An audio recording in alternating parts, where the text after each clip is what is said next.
Kemoy Bowen, a Jamaican teacher living in the Guangzhou district in Wuhan, says it would be impossible to leave given a current lockdown on his district, and he has been inside his home for almost 4 weeks.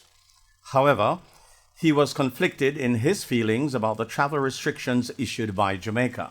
I do believe firstly that Jamaican residents should have access at all times to their country, irrespective of what's going on globally.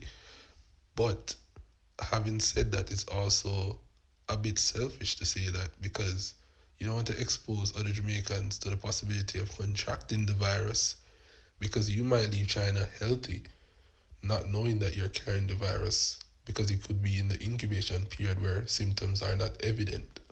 So you have to be careful either way.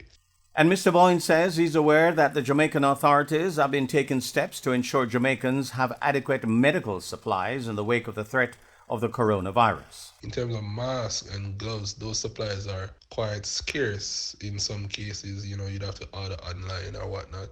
So we're trying to do a little bit of sourcing online, and the Jamaican embassy actually reached out to the Chinese Foreign Affairs office here in Wuhan, and they're trying to get us some supplies in terms of basic, medical supplies. Meanwhile, another Jamaican teacher, Sandra Dennis Plummer, says she would not want to put other Jamaicans at risk. I don't foresee that coming home is an option, particularly because my province is not highly affected. There's no reason for alarm, and also because coming home at this point would really just allow my family to be more susceptible to contracting the virus due to exposure to other people and public spaces. So in that regard, coming back to Jamaica is not an option. And also I'd not want to put my dear country at risk.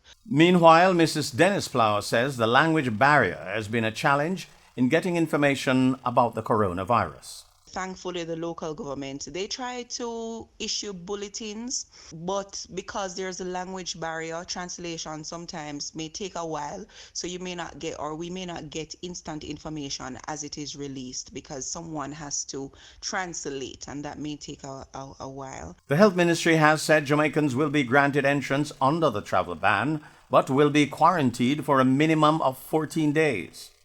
Jamaica instituted a travel ban on Friday for persons who are in the outbreak location. Michael Sharp, Frontline News.